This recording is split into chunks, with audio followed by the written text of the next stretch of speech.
Being here, and I would like to thank our sponsors who generously made this conference possible, especially the Philosophy Department and the Carpenter Center in Divinity, who provided the bulk of the funds. So we've had nice food, and we were able to provide some accommodation for international visitors and for graduate students, and so all of those resources made this conference possible. And I would especially like to thank again my co-organizer Rebecca Tuvel, who has just done an amazing job over the last 2 years or whatever we've been working on this, making everything run smoothly, and also Sarah Hansen, who's been managing the website and the program issues, and now Melinda Hall has been helping us here on the ground, Vanderbilt alum, PhD, who's now at Stetson, so she came in and just hit the ground running along with the rest of us. Running around like chickens with their heads cut off most of the time. But so thanks also to all of the graduate volunteers who have been so great from the philosophy department, who were the bartenders and were sitting at the registration desk and just volunteering their weekend so that they could be here with us. And some of them had read Kristeva before, some never read Kristeva before, and they were just happy to help out just because of the generosity of spirit of the graduate students. So thank you, and thanks to all of you.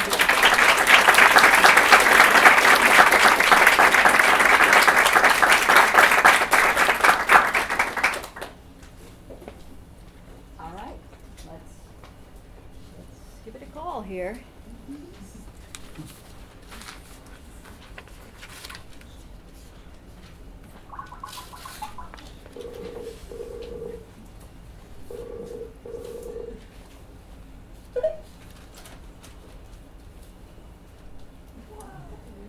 Hi, Julia. Hi. We're back. Okay, I'm gonna introduce you, and then I'll turn it over to you to speak. So, okay. It is truly an honor and a pleasure to introduce to you Julia Kristeva. Given that nearly everyone in this room,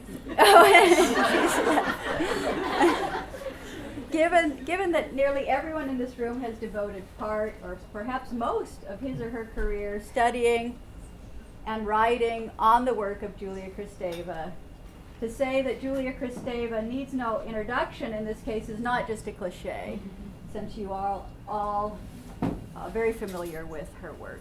And this is the highlight of our conference. We're so lucky to have Julia joining us virtually now. As you know, too, Julia Kristeva is one of the most important theorists of our time. She's written scores of books that have had a major impact on disciplines across the human sciences. Indeed, it is not an overstatement to say that Julia Kristeva has changed the way that we think about ourselves and about our world. As you also know, Julia Kristeva is a psychoanalyst, a theorist, a novelist, a spokesperson for disability rights in France, among other things. She's won many prestigious awards for her contributions to the humanities, including the Holberg Prize, considered the Nobel Prize for the humanities, the Hannah Arendt Prize, the Václav Havel Prize, the Simone de Beauvoir Prize, and one of France's highest honors, the Chevalier de Légion d'Honneur. What some have called a crisis in the humanities reflects and deflects a larger crisis of meaning in contemporary culture, a crisis of imagination that has been powerfully diagnosed by Julia Kristeva. More than this, however, she also suggests a way to feed our hunger for meaning without either suicide or murder. Her writings provide nourishment for the human sciences, starving in an economy that values products over process, doing over thinking, and efficiency over imagination. She proposes a rebirth through the imagination, through art, through literature, and psychoanalysis as a counterweight to fundamentalisms of all kinds. Where others have seen an abyss, she's imagined meaning as an adventurous journey, though not without its dangers and pitfalls. In an age of theoretical pessimism about the possibility of meaning and truth, not just in the human sciences but all around us, she provides a hopeful, if cautionary, or as we've heard, her energetic pessimism, if cautionary evaluations that are more than mere academic exercises. Her writings speak to the crisis of meaning in revolutionary ways, opening pathways rather than resigning us to an impasse. Taking up the question of why do we speak in all of its ambiguities, her work illuminates alternative paths to pursue the relationship of meaning to language, of language to life, and ultimately of the meaning of life itself.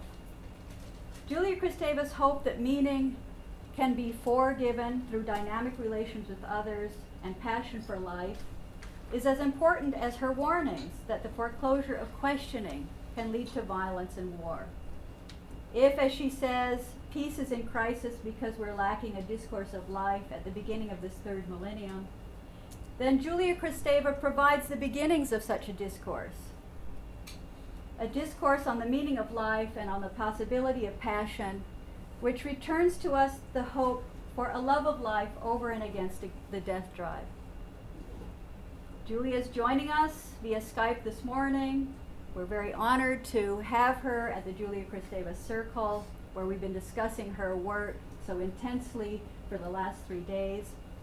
And since her talk was distributed in advance, she's going to just read now a condensed version of the essay that we've all seen, New Forms of Revolt, followed by our extended question and answer session. So if you would like to ask a question after her presentation, please come up to the computer so that Julia will be able to see you, introduce yourself, ask your question. So now please join me in welcoming Julia Kristeva.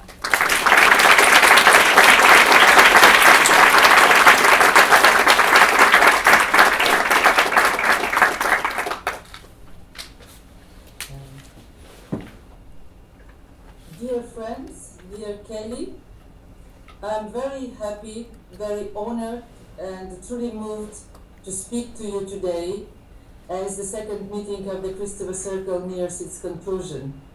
Thank you all for your presence and your participation.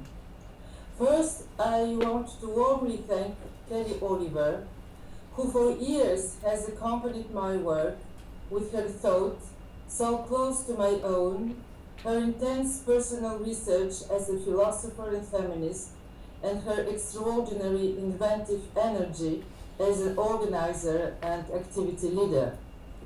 I just noticed how close is she to my work when she described me as an energetic pessimist. That's what I think about myself, and she knows even this. Thank you to Vanderbilt University, monument of the American academic world, as well as to departments that have contributed to the running of these days with their intellectual input and their financial support. I'm truly touched by the participation of so many researchers from all over the world, the United States firstly, but also China, Latin America, and Europe, including Bulgaria, of course. The themes of your presentations show me how intimate and innovative your contact with the most complex aspects of my writing is: disability, religions and humanism, language and unconscious, feminism and foreignness, contemporary art with literature and film, interculturalism, USA, Europe, China, Africa, etc., intertextuality, semi-analysis, and the ethical demands and political vigilance that can only come from a permanent transvaluation of languages and the inner experiences of each one of us. These are all areas for which only the development of the humanities, as Kelly Oliver stressed about, can open new perspectives to accompany humanity's transformations in the dawn of the 21st century and the risks of freedom to which globalized societies are exposed.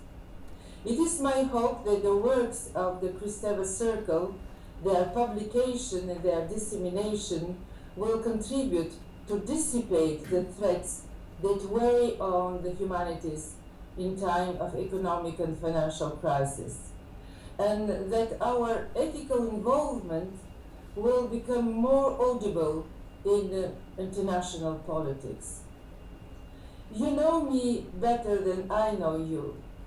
I will try to come to know you by reading your works, but our interaction can begin today, thanks to the technical means that enable this video conference.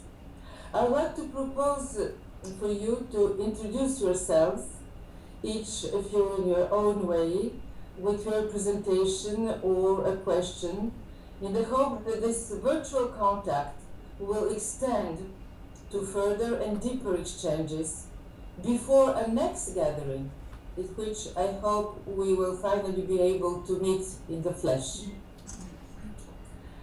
Now I would like to summarize the lecture New Forms of Revolt that you have already, without repeating it, by briefly touching on my understanding of humanism. I'm referring to an event that happened in Europe and nowhere else, which cut ties with religious tradition and led to the Nietzsche's God is dead, and then spread over the world. An unprecedented event, the way of which was paved by the Greco-Judeo-Christian tradition. But God is dead also means that some use religion as a political tool, if not a political weapon, as in the case of religious fundamentalism. Hannah Arendt already established that those who use God for political aims are also, if not more nihilistic than the self-declared nihilists. We cannot respond to the crisis of the global world without continually founding this other ethical space which detached itself from religious continent and which is precisely secularization and humanism. It was built in Europe starting in the Renaissance and developing through the 18th century with Erasmus, Diderot, Voltaire, Rousseau, Goethe and many other rebels until Freud and his successors who have inspired my reflection. I understand humanism in the Nietzschean sense of a transvaluation of values, umvertum care verte, that puts, I'm quoting, a big question mark on matters of weightless seriousness, end of quote. Such work is endless, exorbitant, and long-term. We are undergoing not only economic, political, and social crisis, but an existential one in which we are confronted with a major unknown. What is man? What is woman? What is human? The interminable response to this question associates, I believe, today's crisis with the crisis of Homo sapiens. Concretely speaking, it's a question of human identity in general and subsequently of the crisis of our multiple identities, sexual, ethnic, radical, racial, national, religious, familial. This crisis calls upon the human sciences, which developed following the disintegration of the theological continent more than 2 centuries ago. But this response depends equally on our possibility or not to create new languages, new literature, new painting, new dance, new music. In the 13th and 14th centuries, Dante Alighieri, 1265, 1321, in his Divine Comedy, looked for a language capable of, he says, exceeding the human. Transhumanar was the term he used, a neologism representing of what is called his new style, dolce stil nuovo. Today, my conviction is that humanism, based as it is on human sciences, could be a radical means to transhuman art, which humanity needs. Invited by Pope Benedict XVI to a recent interreligious meeting for peace in Assisi in October 2011, as a humanist at the head of a delegation of non-believers, and this for the first time in the long history of religions, I developed 10 principles of humanism that I'll not develop today, but which you can consult on my website. Let me just mention the first principle of humanism, according to my understanding, because it echoes with the theme of revolt that I developed in the lecture that you have. The humanism of the 21st century, says my first principle, is not a theomorphism, neither value or ulterior goal. Man with a capital M does not exist. After the Holocaust and the gulags, humanism has a duty to remind men and women that we are not the only legislators, and if we are not the only legislators, it is uniquely through the continual questioning of our personal, historical, and social situation that we can make decisions for society and history. Revolt, then, is this permanent questioning. Revolt as return, turning back, displacement, change, constitutes the internal logic of a certain culture whose acuity seems quite threatened these days, and that I would like to revive in my paper. Generally, when the media use the word revolt, what we understand is this nihilistic suspension of questioning in favor of so-called new values, which as values, precisely as they are values and only values, have forgotten to operate a return onto themselves and have thereby essentially betrayed the meaning of the revolt that I'm trying to make you appreciate here. The nihilist is not a man of revolt. The pseudo-rebellious nihilist is in fact a man of reconciled, that is reconciled with the stability of new values. And this stability, which is illusory, turns out to be deadly and totalitarian. I cannot stress enough the fact that totalitarianism and its modern version, which is the automatization of human species, is the result of certain fixation of revolt, in what it precisely is betrayal, namely the suspension of the retrospective return, which amounts to a suspension of thought, as Hannah Arendt has brilliantly developed this elsewhere. I'll say therefore that humanism is the ethics of what Dante calls transhuman art, if we want to develop this notion of transhuman art, in the sense that humanism is structured as a revolt, in the sense as I tried to develop it in my presentation that you have already. Now, I will just briefly uphold that there exist new political actors that are incarnating and realizing this refoundation of humanism, which the globalized world direly needs.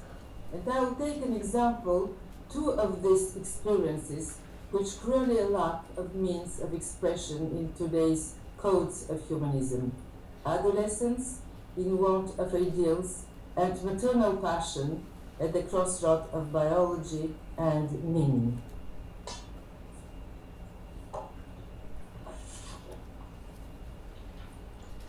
Adolescent, I say, is a syndrome of ideality. Why and what does it mean? As opposed to the child who is a polymorphic pervert according to Freud, which means that the child wants to know where babies come from, and Freud compares him or her henceforth to a laboratory researcher, he says. So opposed to the child as a laboratory researcher, the adolescent is a believer.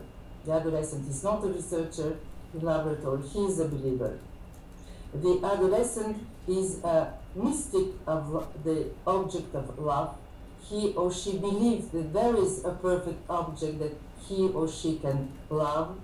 Adam and Eve, Dante and Beatrix, Romeo and Juliet, we are all adolescents when we are in love. And we believe that this is possible, that the ideal society, couple, person can exist. The Judeo-Christian paradise is an adolescent creation. When this fails to direct the adolescent toward a process of sublimation, which is school, which is profession, which is vocation, beyond the love object itself, then the failure of this paradise syndrome inevitably leads to depressivity, which takes the banal form of common boredom generally. If I don't have everything, I get bored. Everybody knows, as we are teachers and in different stages of the educational process, we reach this adolescent boredom. But although it's quite banal, we have to be very careful about that, because it opens the way to delinquent conducts too. But this conduct is merely the flip side of the malady of ideality, since the need for ideality persists beneath the delinquency and supports aggressive behavior.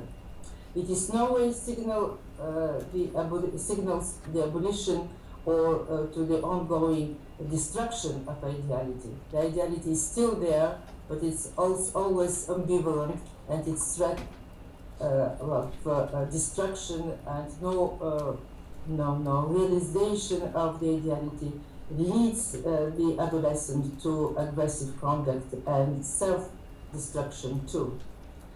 Suicide and gangster or fundamentalism are the dead ends of this adolescent ideality that is essentially a malady of ideality. Civilization, commonly referred to as primitive, have long used initiation rites to assert symbolic authority, divine for the invisible world, political for the world here, and to justify the acting out of what we would qualify today as ideality syndrome or perverse condoning initiation sexual practices. In our Western culture, notably in medieval Christianity, mortification rituals and excessive fasting channel the anorectic and sadomasochistic behaviors of adolescents, and in doing so, either downplay or glorify them. And yet another way, this time secular, what seems to me to be an imaginary elaboration of an adolescent crisis in the birth of the European novel, shaped in the Renaissance around the adolescent character. Those are some solutions from the past, but today the question for psychoanalysis and for education is whether we are able to innovate when confronted with adolescent crisis. Only the analyst's and the teacher's capacity to recognize and to name the idealizing course of adolescent drives will allow him to provide a credible and effective transference, and thus be capable of metabolizing the need to believe, not through nihilistic acting out, culminating into gangster fundamentalism, as I stressed before, but through the pleasure that comes with thinking questioning and analyzing, and to accompany his rebellious, his doubts, and his malaises in this way, while conserving the universal component, this need to believe, which structures the adolescent as such. Now, while I'm dealing with motherhood today and put mothers in the group of those modern political actors about which we don't have enough humanistic answers, humanistic philosophy, and even in social sciences models, convenient answers. Secularization is the only civilization to lack a discourse on motherhood. We think we understand what a Jewish or a Christian mother is, but what about a modern mother? What is she in the space between the lover, the working woman, and the activist for women's liberation and artificial reproduction, or on the contrary, returning to the protective values of traditional family? Contemporary psychoanalysis offers to shed some light on maternal passion, following Winnicott particularly. I recently proposed the existence of what I call maternal eroticism. I call reliance. I suppose you have to put the English word reliance on this notion, but we need to develop it in a more precise way. I did this at an international conference on psychoanalysis, and you can find this topic and the commentaries on it in the recent issue of the Journal of American Psychoanalytic Association that is just published. This word, reliance, in French, carries echoes of the word lien, to link or to connect, and also confiance, trust or confidence, as well as an alternative to religion. There is a sort of similarity in the phonetic of religion, reliance, religion, reliance. What I mean in developing this notion, it is that between biology and meaning, between attachment and expulsion, between love and hate, between violent influence over the child and generous transmission of the maternal language, maternal reliance is a surprising and necessary version of modern ethics. We might call it heretics because we don't know what it's really about, and we have to elaborate in this ethical code. Maternal passion, as I described it very briefly, between love and hate, attachment and rejection, is cleft between the mother's hold over the child and sublimation. And this division makes the risk of madness ever present, and yet this very risk offers a perpetual chance for culture. Religious myths spun their webs around this divide. In the Bible, the woman is a whole, such is the meaning of the word woman, nekeba in Hebrew, and a queen, a whole and a queen. The Virgin is also a whole in the Christian Trinity, Father, Son, Holy Ghost, but no woman there, but also a queen of the Church.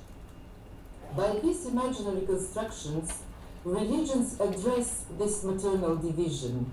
By recognizing it, they perpetuated it, but they also found a way of balancing it. A kind of working through of maternal madness came of this, one which made possible the existence of a humanity endowed with a complex psychic functioning, capable of having an inner life and of being creative in the outer world.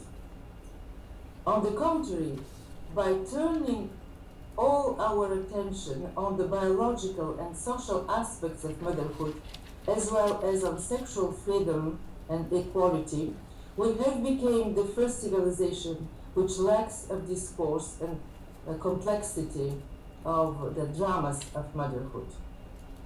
Let me conclude. The adolescent and the mother are two eternal actors in human existence that reveal themselves to be decisive actors in the transhuman hour, as is structured on the Revolt, as I said previously. They are essential actors in this transhuman hour, in this passing through the human that concerns us at the beginning of the third millennium. By incarnating their dramatic experiences, our interdisciplinary research could perhaps accompany modern existential crisis, which needs the necessary delicacy lacking in contemporary ethics and politics. The refoundation of humanism necessitates the contribution of our multifaceted field, the humanities. Thank you for having given me the occasion to remind you of this in the conclusion of this circle. Thank you again for your comprehension, for your contributions, and for your presence. Thank you.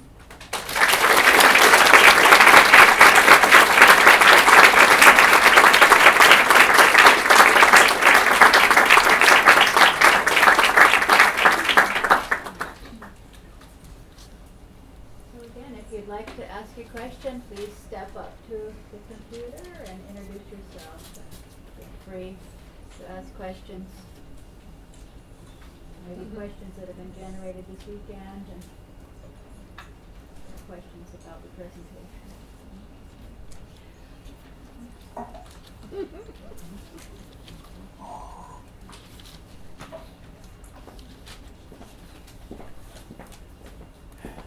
Hello, Professor Kristeva.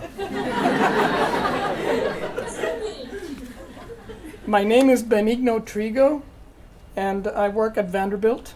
I'm a professor here in the Spanish and Portuguese department. And my question is as follows. In your essay, you write that Freud speaks of thought as negativity, a transformation under conditions of rejection or undoing, proper to the drive. Can you say more about the term undoing here, its specificity, and perhaps its relation to abjection? Thank you. Yes, first of all, I have to thank you for your deep understanding of these reflections about Freudian notion of thinking, and for stressing the fact that for Freud, negativity and thinking are deeply connected. Of course, I refer to the text of Freud, Die Verneinung, the Negativitat, etc. And this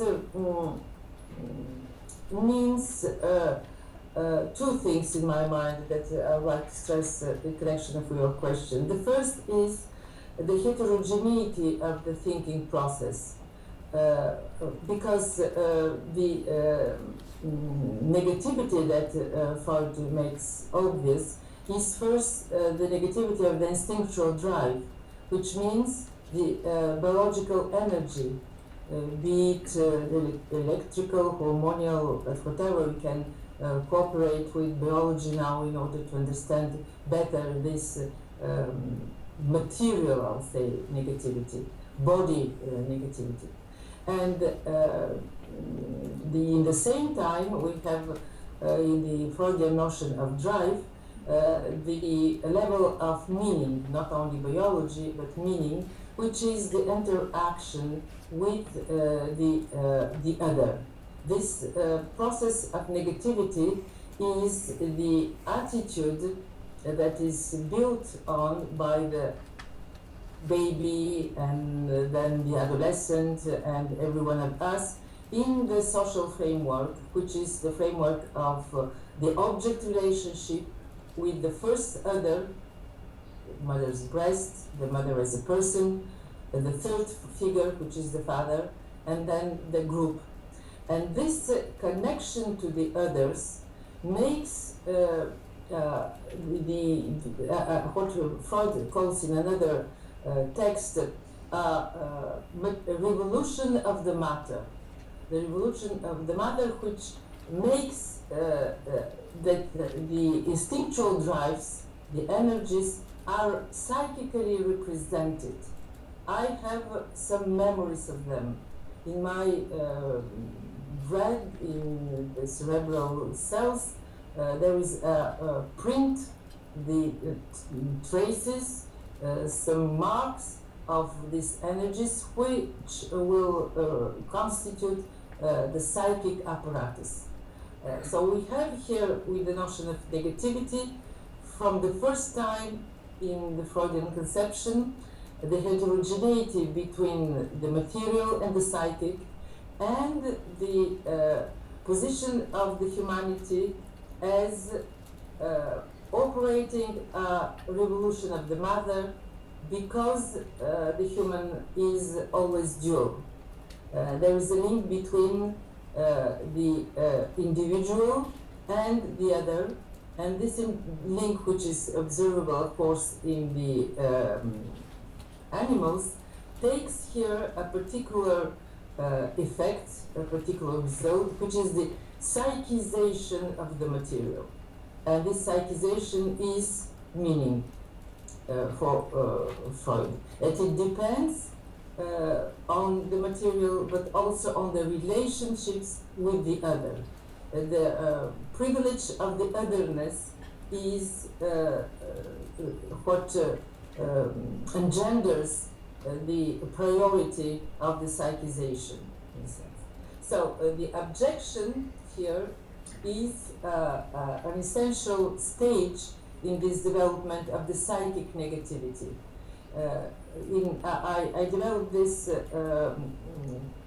trying to emphasize some Melanie Kleinen's remarks on the first stages between mother and child.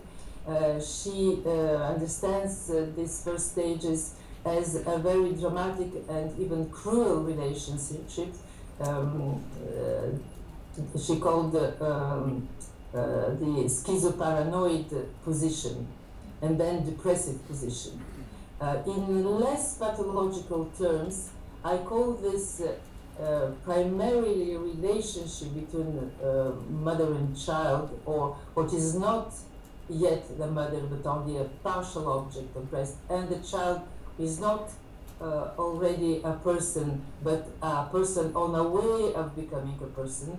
I call this abjection, which means that we don't have yet subject and object, but a link of fascination, dependence, and rush for separation in order to be a living body and dependent body, and to do my way by walking or by eating myself, etc. I need to separate dramatically from the maternal envelope. And this drama, which is of course very painful, but also a promise for independence, is a sort of field where some artistic work are based. When we have tragedies, when we have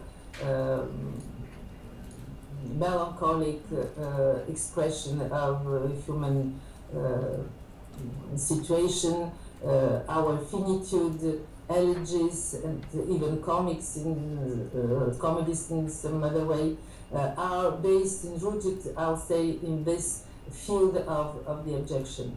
But in the so-called classical culture, this objection is hidden, hidden by some more conventional and superficial moral models of what is useful, what is prescribed by religion, etc. While on the contrary, in the modern culture after the end of the 19th century and now, we have an explosion of the objection as such, and some modern installations, some works in modern writing. I took the example of Céline, give way of very precise, detailed, and sometimes complacent, I say, osmosis with this field of objection, which is a way for the artist to live with it and to bypass it, and seduces the modern public because we don't have other philosophical or educational approaches that can help us to live with it.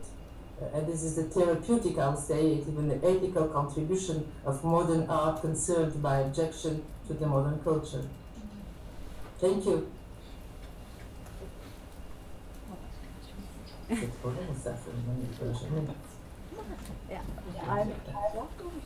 I will try to be less long in answering questions, but they are so interesting that I can be very brief. That's good. I'll try.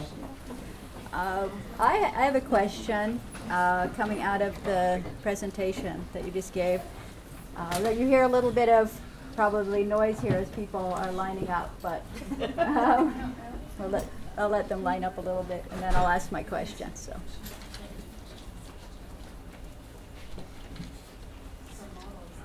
My question is a general question about the relationship between sublimation and revolt. You said that the adolescent is a believer, and without sublimation in schools and so on, that the adolescent can become bored or even violent or delinquent. And so that, for me, raised the question of the relationship between sublimation and revolt, or questioning, and how, I guess, how to, a more practical question, thinking about how can we inspire adolescents or even our students to think, to question, and I guess, just coming back to the general relationship between sublimation and revolt, and maybe more about your idea of sublimation and how that works. The notion of sublimation is one of the more difficult notions in the Freudian work, because he didn't elaborate very much about it, and it's up to us to deepen this problematic. The main idea is that it is possible to give an expression of the instinctual, which means also sexual dramas and violences, to give an expression of all this dramatic confusion into words, and to share them with the group. This is what mainly we understand, but in sublimation. But we cannot confuse it with idealization. The difference is that sometimes in the educational work we try to idealize this dramatic conflicts that we need to express in some shareable way. We idealize it means that we put on them some norms, some models that are accepted by society, and that repress one part, an essential part of the conflict.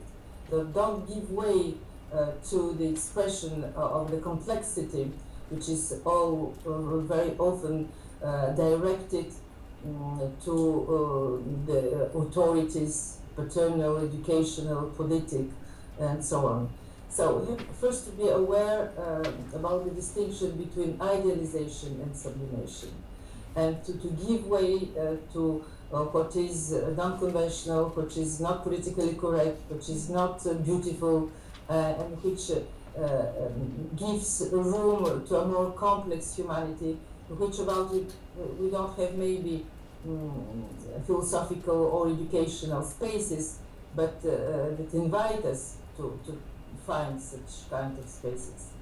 The other one, the aspect that we have to be aware to deal with adolescents is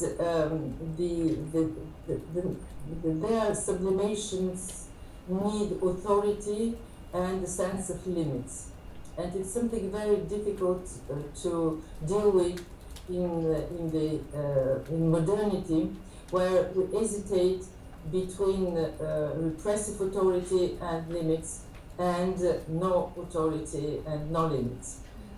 This equilibrium to find between these two excesses is very personal and very individual.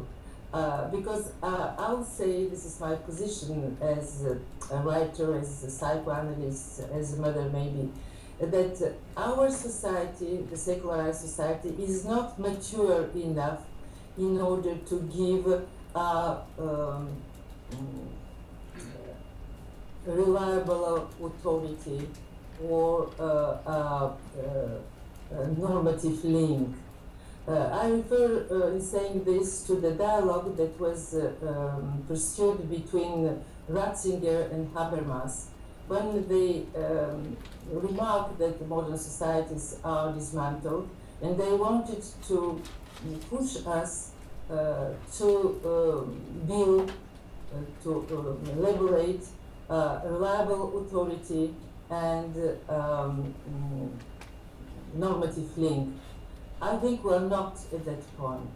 We have to deal with the diversity not only of the religious heritage, but also the diversity of the modern democratic individuals and their singularities. And humanism has to be the place where this equilibrium between authority and limits should be envisaged personally, singularly, and in connection with respect to the religious tradition. If we don't do this, we humanists, we human sciences, because as I said, humanism is based on human sciences, we could not be this link between the dismantled and fragmented society today. I'll stop here because it's an open question, but I wanted just maybe to summarize by saying we don't have authority which is reliable for everybody. We don't have link that could be repressive for everybody, but we have to be inventive and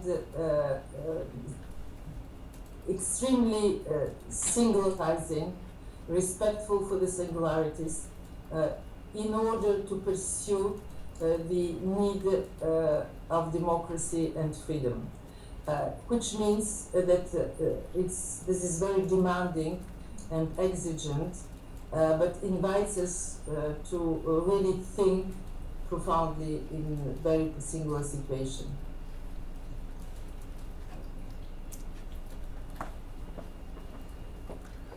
Good afternoon. My name is Marcus Weidler. Thank you for speaking to us. I was born and raised in Berlin, but teach at the university, Columbus State University in Columbus, Georgia. I have one hopefully quick question. You have put humanism center stage in your recent work with an emphasis on literary experience or artistic experience. As someone of German descent, I cannot help but being reminded of Heidegger's letter on humanism in 1946, which in a way was a strange after-image of what happened in the 1920s or 19-teens with the George-Kreis, Stefan George. I was always impressed that you didn't seem to jump on the bandwagon of the Heidegger haters or the Heidegger followers. You keep mentioning him in so rather subtle ways, I must say. So my question, yes, my question is, for someone who is a little worried about what the Georgekreis did in the 1920s and what Heidegger did at the 0 hour in 1946, how would you provide some tentative criteria for good ways of poeticizing politics versus dangerous ways of poeticizing politics? Thank you.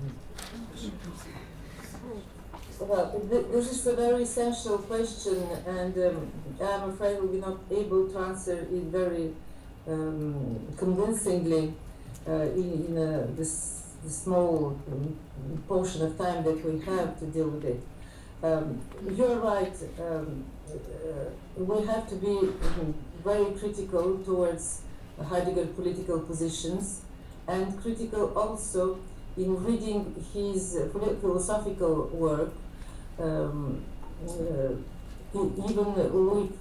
we recognize with Hannah Arendt on the one hand or Derrida with the other, that are in this work a lot of aspects with which we don't agree, and others that we continue to analyze and to develop, to innovate eventually. I suppose that that's what you noticed about my attitude, and that you described it in a subtle way. Now, as far as his notion of humanism is concerned, in my presentation in Assisi, I presented 10 principles in which I didn't discuss Heideggerian notion of humanism. But this presentation of Assisi was preceded by wider discussion in the University of Rome, where myself and the other members of our non-believers delegation presented more extensive drafts. And in this draft, as well as in another paper, which I presented in Paris, the Sorbonne, it's called Oser l'humanisme, the challenge of humanism, or to dare humanism. I discussed two texts about humanism that I think we have to open again and to try to analyze and to criticize, of course, today, when in my mind it's important to have this humanistic basis in front of the classic religions, in philosophy, in literature, in psychoanalysis, and in other arts also. And those texts are the Heideggerian essay to which you referred, and the Sartre's work on existentialism is humanism. I tried to take from those two very different reflections in humanism, from Sartre, the emphasis on freedom and the freedom as a risk that Sartre didn't follow very much, and didn't recognize his own, I'll say, if not errors, I'll say difficulties with some involvements in totalitarian politics. But he nevertheless opened the question of the freedom and the risks. And as far as Heidegger is concerned, the slip, the glissement,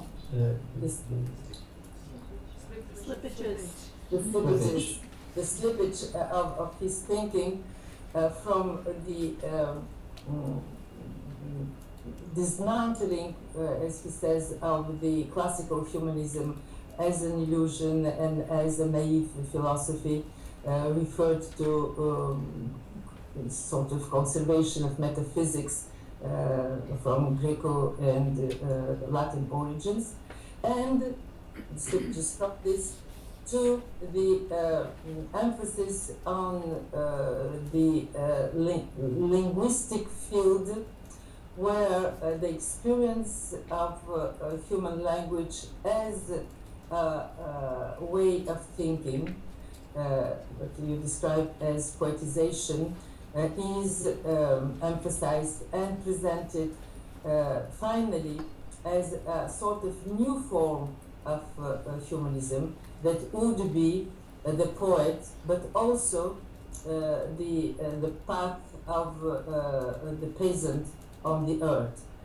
Here we have not an idealization of the poetical superiority or elite, but a sort of slippage, as I said, towards what?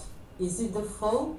Is it the German folk from which you have to be aware and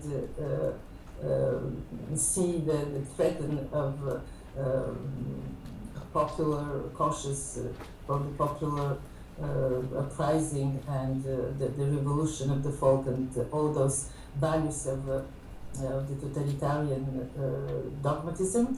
Or is it the hint that he makes already in this text about the proximity, the closeness to the other, and the attitude that you have may have with care and solidarity to the other?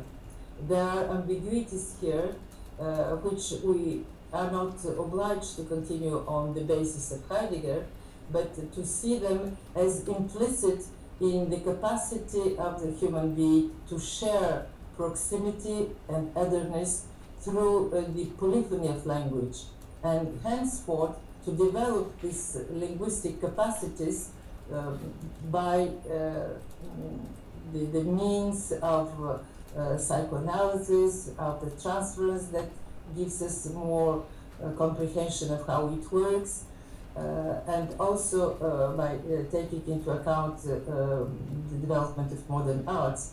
I don't think that this development that some of us try, be it in literary criticism or in investigating the development of inner experience into the psychoanalytic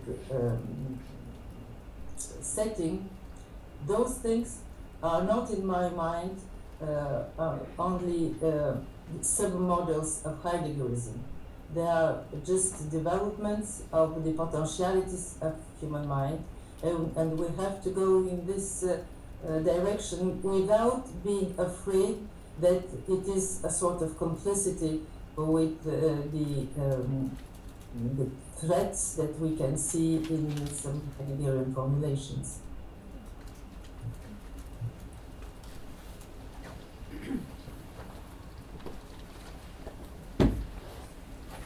Hello. Hello. My name is Christine Wertheim, and I teach at an art school in California. And my question to you is, you've spoken very passionately about the figure of the mother and the adolescent, and I was wondering if you could say something about your current thought on the figures of masculinity and femininity as different kinds of subjects, and how your thinking maybe differs from the way Lacan conceived of those two different figures? Et quelle différence que Lacan a vu la masculinité et la féminité, comment vous le voyez différemment, comment est-ce que vous le concevez maintenant? Well, my attitude towards Lacanian legacy is quite complex, and I consider that it's ambiguous, but I tried not to position myself as a student of Lacan, as a follower of his tradition, and to go back essentially to Freud and to see how the feminine is not only how to say connected to the maternal, but has a particular dynamic of pleasure and jouissance that are related to two aspects of the feminine figure. From the one part, the lover, from the other, the mother. And it seems to me that the analysis we have in this society, the Freudian society in Paris, between the lover and the mother, give, in my mind, a more complex notion of the female sexuality than the Lacanian notion of the jouissance autre. And because we can say that what is maybe the most revolutionary after Freud as far as the feminine pleasure is concerned would be this jouissance autre according to Lacan.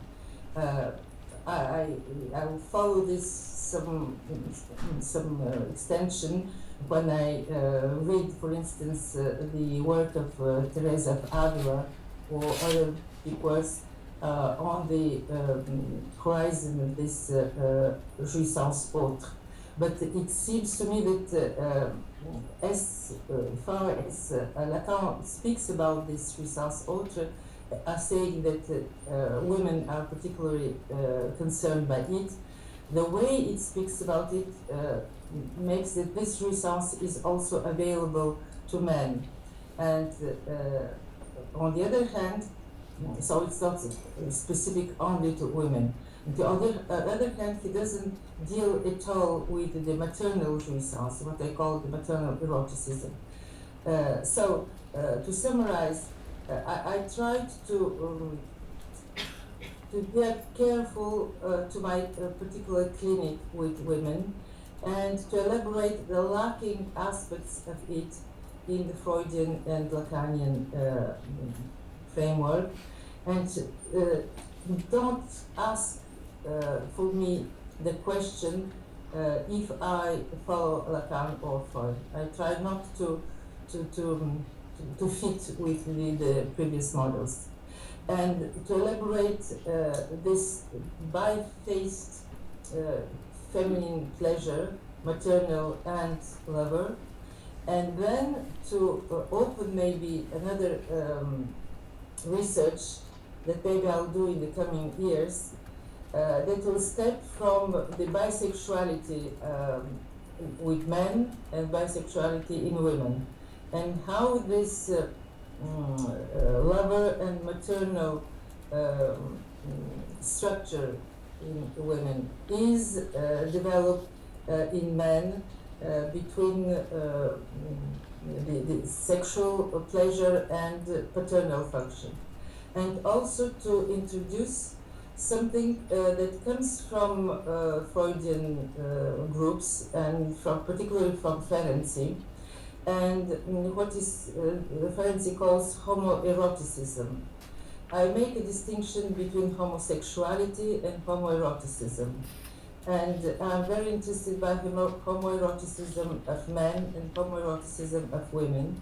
I think that what is done now from a legal point of view in France, particularly the gay marriage, and you have this conflicts and discussions in the United States also, is the recognition from the big part of the public of the existence of homoeroticism in both sexes. And this recognition is an important step in the development of the normative notions of sexuality. Now, the difference between female homoeroticism, male eroticism also have to be developed. To conclude, my position is that there are two sexes.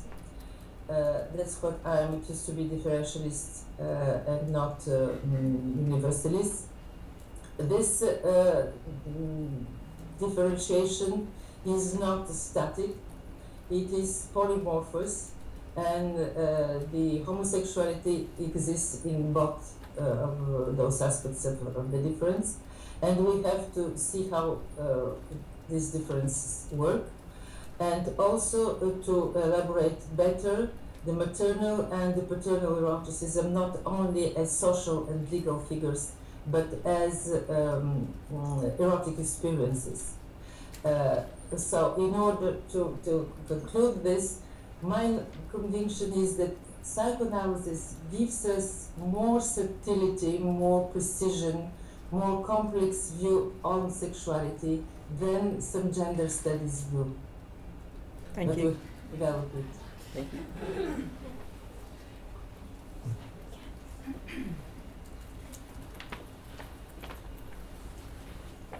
Dear Professor, I'm Ke Yizhu of Fudan University of China. I'm glad to see you again. Glad to see you here. My question is, in the work about Chinese women, you pay special attention on the female writer in ancient China, among whom the female emperor of Tang Dai, Wu Zetian, the only female emperor in Chinese history, even invented new characters, left a very big impact on the Chinese writing system. Do you consider it as a form of revolt on language levels? Thank you. Thank you very much, Professor Kay, for being here. I remember how intense our exchanges were when I was in Shanghai, and thank you for what you have done for the translation of my books in Chinese. As you know, I'm a very incompetent Chinese scholar because I studied Chinese in the French university only for 5 years, which is nothing. And 都完了，学了4个年巴黎大学，可是都完了。I forgot everything. It's my honor, it's my honor. It's my pleasure. And I try to read what is written about Chinese culture, Chinese feminine literature, Chinese feminist movements for liberation, emancipation in the Nationalist Party, in the Kuomintang, in the Communist Party too, and today, and the work that you develop, you professors, academics, for more participation of women in the democratic development of your country. And I do this through English or through French or other Western languages because my Chinese is on degree 0. So I'm unable to give you a very profound and competent answer about the specific revolt of this poetic style of this woman poet in her particular context. I can go further and say better that as I already said, but I have the conviction, if you refer only to my old work about her, that she's really a very, not only a victim of the society, but also a very genius in the sense of capable, gifty, and able to find new linguistic forms of expression in order to present the complexity of the feminine psyche and to impose it as an example for the patriarchal society. So this is one of the examples of a long chain of female figures in the Chinese tradition that precede the work of modern women for emancipation. And I think that today the world is impressed by the development of China.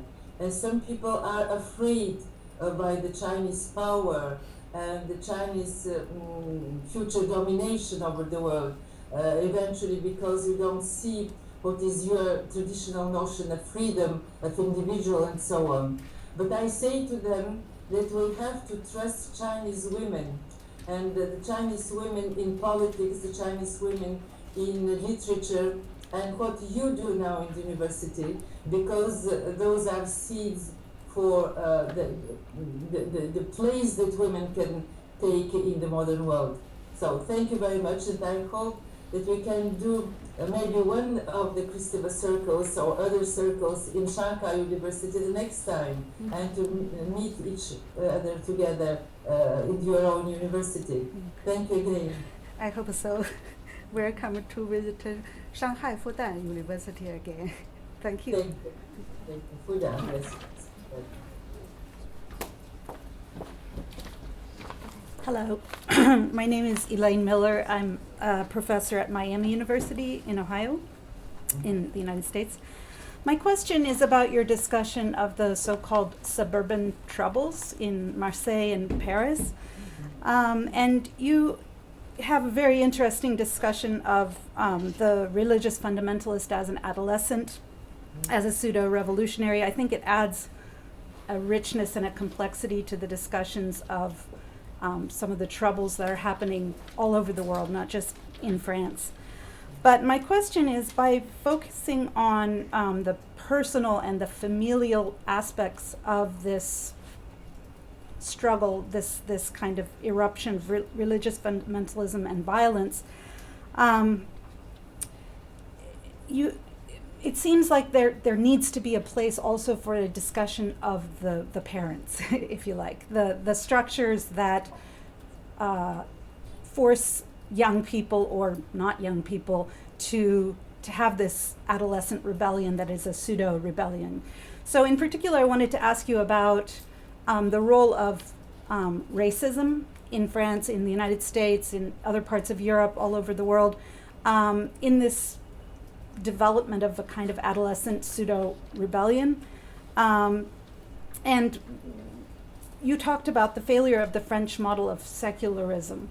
So what kinds of ways do you think, have you thought about in terms of addressing the question of racism, not on a personal level, but on a structural and also a personal level, but also a structural level? So, thank you. Thank you very much for this question, because it reaches a very conflictual situation, and I have been asked quite often, even more strongly that you did it with a lot of delicacy. So people are Yes. because I don't ignore the political lacks, the family lacks, and the lacks of the education, or that is criticized and developed by politicians, sociologists, social workers, philosophers also. I took a very tiny portion of this big problem, which is the relation of this age of the human behavior, but it occurs in a different way in other ages, but in adolescence is stronger, with the ideality, with the need to have ideals. So my interest is focused on this very slim portion, but I don't ignore the other aspects. I would like to explain why I'm interested by this tiny portion. The first answer is obvious, because I have in my couch people from this class of age, and my interest is to help them, not with their jobs, not with their father and mother, not with their children, their teacher, but in what they feel and what they need personally. So the psychoanalytic scope is of course narrow. One of my concerns is please don't ignore it when you deal with the social causes. because the level in which a psychoanalyst intervenes is the level of religion. Those people have or have not religion, which means my consciousness, my attitude to the others, my relationship with my body, my dreams, etc. Can we leave adolescents to the priests, to the rabbis, to the imams, that will be the only ones that deal with this aspect of their, I'll say, world experience, not social experience, which is reduced to the job and the education, but their being in the world. I'll say no, because and here is the French model, which is not very well understood because our government and political figures don't do enough efforts to explain it. It means that, I try to say it today, there was an important event in the humanity, which is the 18th century, when we break the link with the tradition, which is the religious tradition. And what we did in this break is to condemn the abuses of the tradition.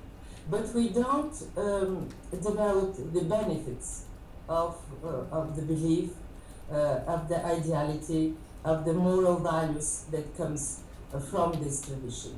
We have a very nice example of this, which is the experience of Diderot when he wrote the novel about La Religieuse. There is an anecdote. He was unable to finish this novel about La Religieuse and the nun, and a friend of him, a friend of the brothers Grimm and others went to see him, and he was crying. And they asked him, why do you cry? I cry because I cannot finish a novel that I do about myself. So it was an identification between the nun and the writer. He couldn't find what meaning he can give to the nun when she leaves, she have left the convent, the couvent. Convent. The convent. This he had a lot of Diderot had a lot of ideas about what society could be.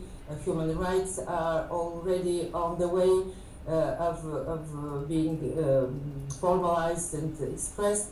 But this religious experience, when it is abolished, left a sort of void place about which he, Diderot, will find the answer only some years later when he wrote Le Neveu de Rameau, the dialogue between the philosopher and the nephew of Rameau, which means the dialogue between the artist and the philosopher. And you can observe here that the dialogue is not a synthetic answer. He doesn't have an answer. He makes those people, the artist and the philosopher, just to discuss. And we're still on this crossroad. We don't have values. I don't think that we have to have them. When you say liberté, égalité, fraternité, and other examples that teachers and politicians have in order to make some rules for the behavior in the city, you don't have the narrative. We don't have the personal experience, the sexual experience, the hallucinatory experience, the place of the need, of the belief, of the desire, of the reflection on death, etc., etc. All these aspects are cut from the public space into the fetish of the art, or they are forgotten. And we see this in the political space in the modern democracy. We have the parliament that deals with some social works, and discuss if it's necessary or not to make social security. And on the other hand, we have religious people that deal with the solidarity, with the equity, and so on. What the French Revolution tried to do, and what the Republic tries to do through the secularism, is to develop humanism and a more close, more proximity, more closeness with the individuals. And this is the program, but it is not yet the reality. That's where we fail in the suburbs. But it continues to be discussed. We continue to try to work with the mothers, with families, with adolescents, and try to make more specific our attitude towards them. What is difficult today is that in the consequences of colonialism, our attitude to the religions that come with those people from the immigration is a very cautious one. We say that we are against fundamentalism and that there is a mild Islam, which is a good one, and we don't have the courage to discuss the legacy of this perhaps mild Islam or any kind of religious legacy. And I think that this is a big failure of modern secularization humanism. We have not to reject it, not to condemn it, and of course not to bombard it, but to dismantle it as we dismantle every kind of legacy, which means to find a more fine, more tactful way to deal with this religious legacy and to give it back to people in schools. When I came back from Assisi, it was the period where this death instinct was released in Toulouse, and the so-called l'affaire Mera was on the stage. This adolescent that killed children from the Jewish school, and I was very disturbed with different other people, of course, about that. And my idea was, it's wonderful to speak about humanism with the Pope, but what can we do when I come back in France? And we're on the way of organizing a circle, a called Montesquieu Circle, with the participation of religious figures from the three religions of the Bible, of the book, Jewish rabbis, Islam imams, and Christian priests, and humanists, a lot of them women that I brought in this group. And we try to work on two levels. First, to discuss the dogmas of the different religions and the dogmas of the secularization, and try to use my notion of revolt, which means the permanent interrogation of our certitudes in a very theoretical way. Well, just at the beginning, we have a lot of work to do, but it's on the way. And on the other hand, we try to intervene in the concrete situations of French politics, and particularly in cultural politics. And one of these concrete situations is the attempt of the Ministry of Education to introduce enseignement laïque de la morale, lay teaching of morals, secular teaching of morality. Maybe the secular morality doesn't exist as a system, but how we can teach in a secular way the heritage of moralities that we have, Jewish morality, Christian morality, Islam morality, and so on. And the idea is to introduce in schools the philosophically inspired, psychoanalytically inspired analysis of the religious traditions in order to prepare our adolescents when they are approached by integrists or other people that try to use and abuse from their need to believe and transform it into a fundamentalist weapon of social behavior. This is one thing that I want to propose as an answer to the question. The other one is to bet on the possibility of people coming from different traditions, for instance Islam, and that have already been educated into the ideas of the Enlightenment, social sciences, human sciences, and how they can come back to their own tradition and try to reevaluate it from the point of view of our knowledge and from the point of view of their own notion of this tradition. And I have a wonderful example of this, about which I wrote in my last book, Pulsion du Temps. It's the case of the Syrian psychoanalyst Nashville, who was trained in my University of Paris VII and became a psychologist and psychoanalyst in Damas.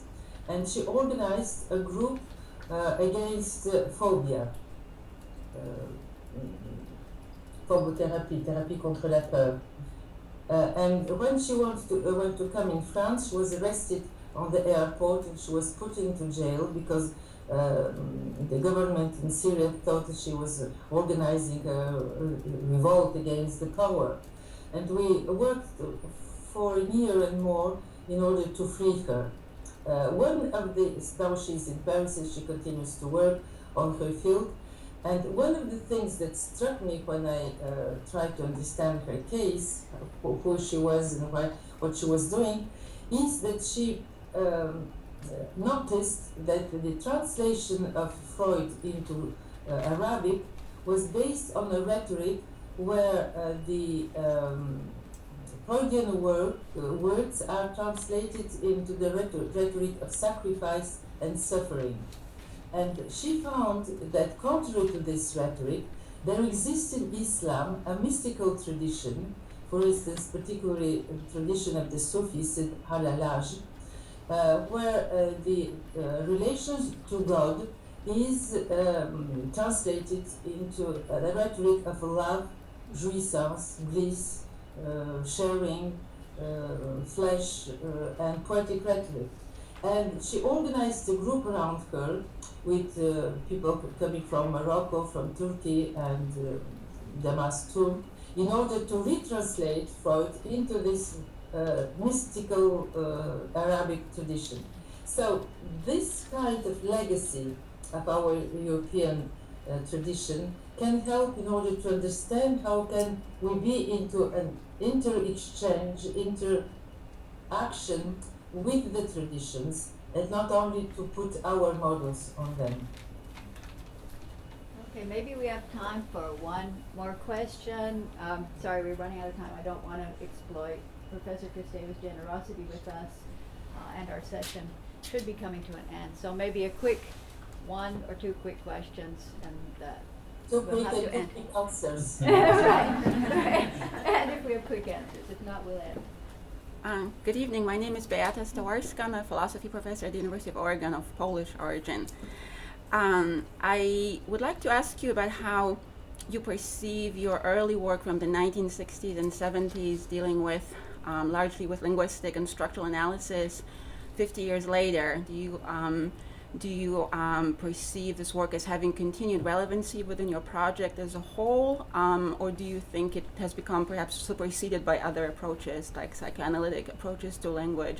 And my question is motivated by my own interest in your early work and wanting to reclaim it, and so I am perhaps seeking some reassurance from you that that this is indeed something that you yourself would perhaps consider as a valuable project. Thank you.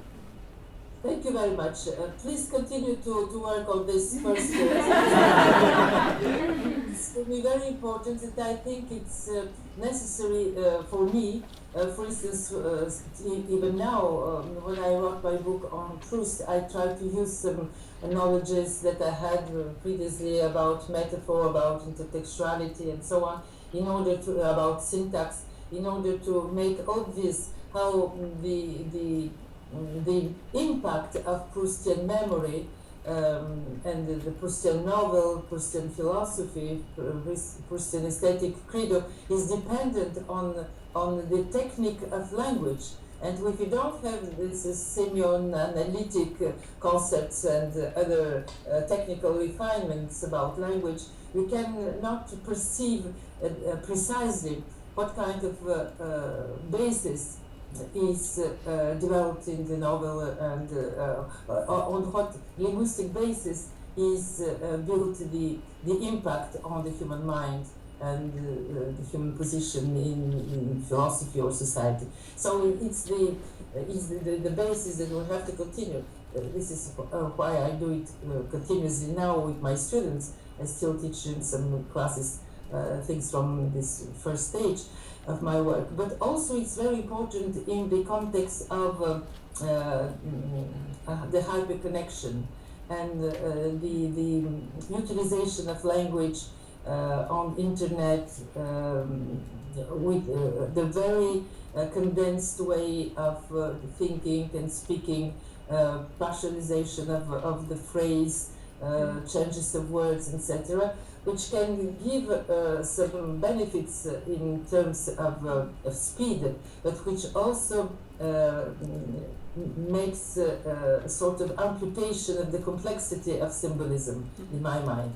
And if we use the parameters and models that I proposed some others with me in this structuralist period, we can maybe analyze better what happens in the language of internet, what are the benefits of it, and what are the dead ends, and try to explain this in our teaching and to make people in the same time, I'll say, take benefit of these languages, but also be aware of their limits.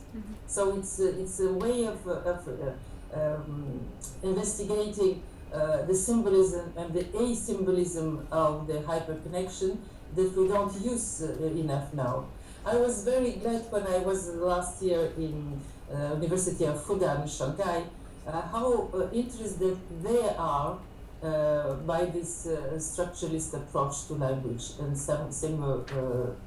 analytic, because they are confronted with some political language that is quite poor and quite dogmatic. I mean, I suppose they don't say this, but I suppose they have this, and they need our models in order to interpret it, to try to find some hidden senses in it, or to react to the social links, to the social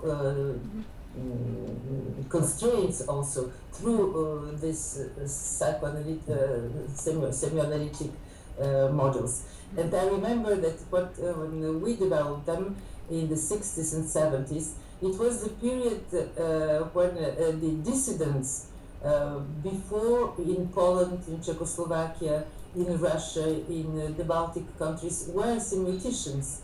Chinese are semioticians now. So it's a way to make vivid the critical sense and to develop it on the ground of language. It's very important in order to shake the dogmas of the societies. Thank you. Thank you. Okay, one last question, and I'm sorry, then we will have to end the discussion. Hello, my name is Laura Valfors. I come from Sibelius Academy, Helsinki, Finland, and I have a question about music. Yeah.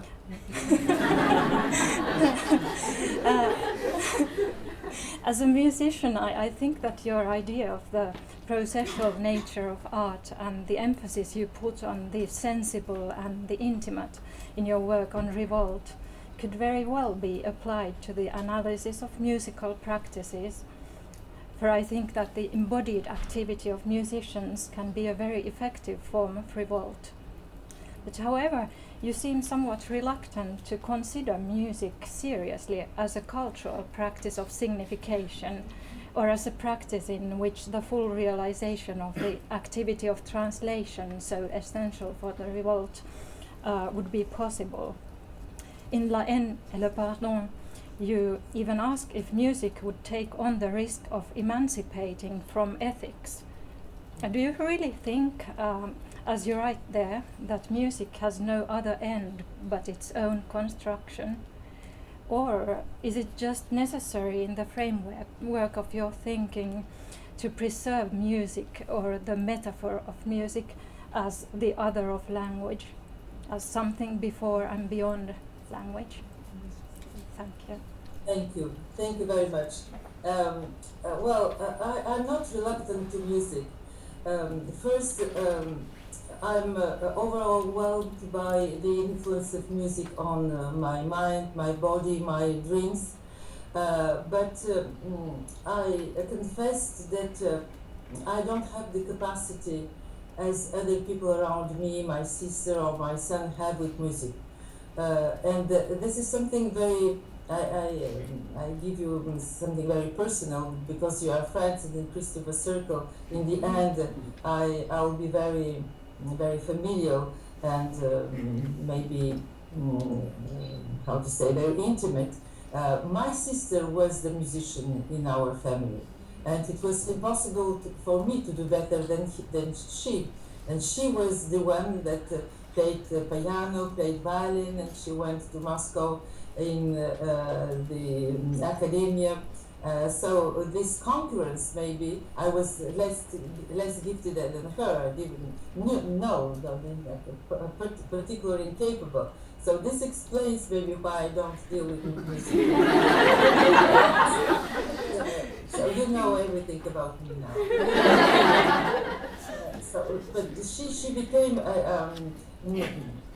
after being performing musician, she became a theorist.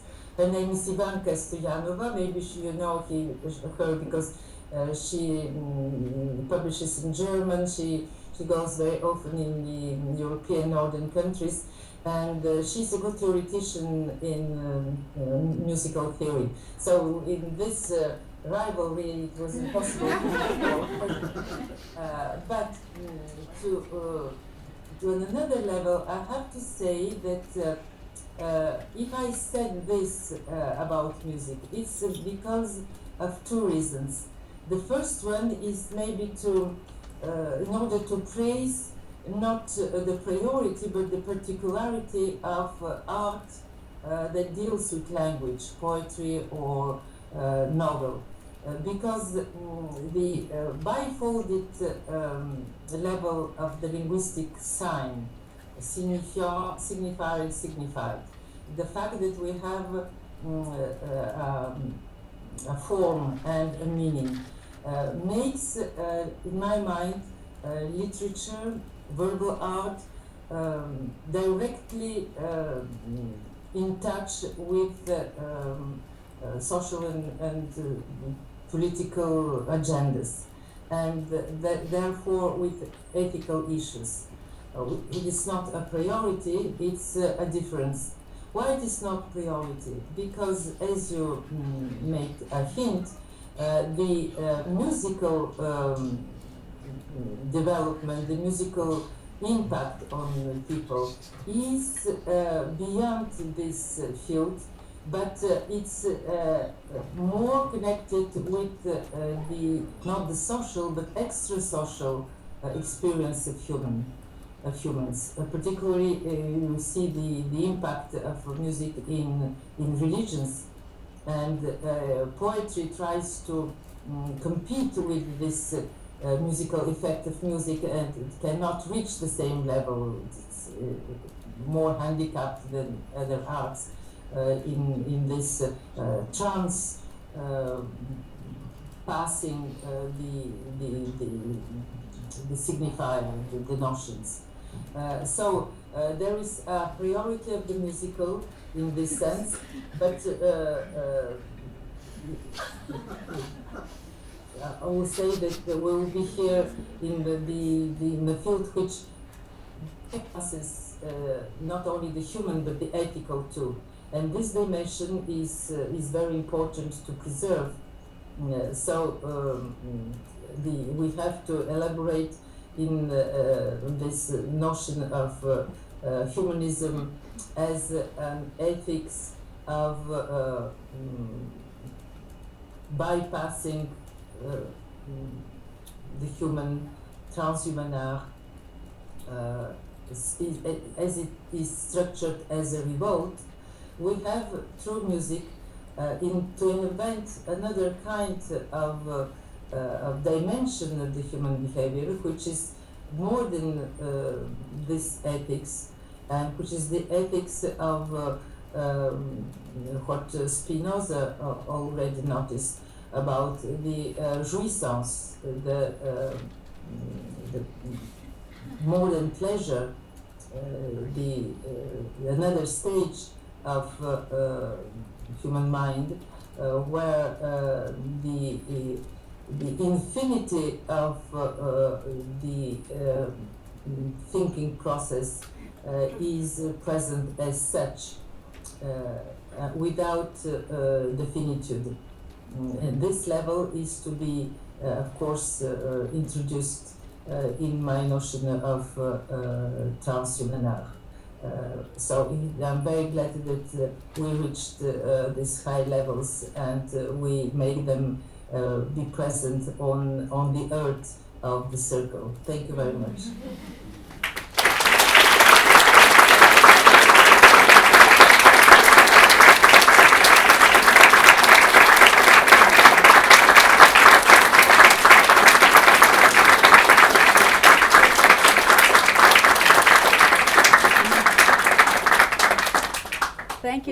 Thank you so much. Papers first, and I hope that they'll be published.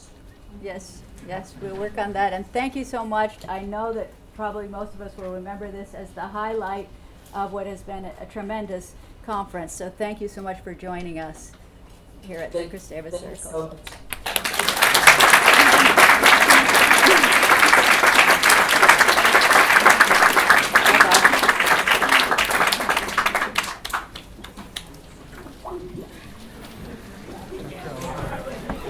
Sorry to disturb.